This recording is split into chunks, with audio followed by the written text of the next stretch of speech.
Today I want to show you one more simple way to mix primary colors to produce secondary ones.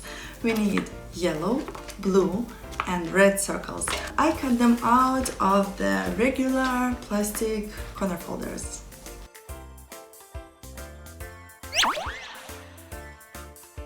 Mixing yellow and blue produces green color.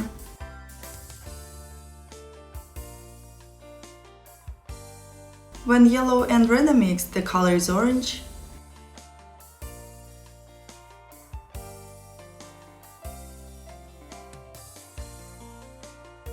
Violet color is the result of mixing red and blue.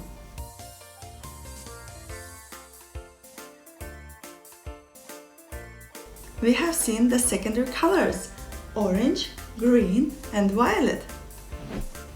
But what color will turn out if we mix all the primary colors? Let's find it out now. Mommy, look! Black! It's black! We've got black color. But why? We will talk about it in our next experiments. Sign up for my channel and click the bell. You can find a list of all experiments to learn colors below this video.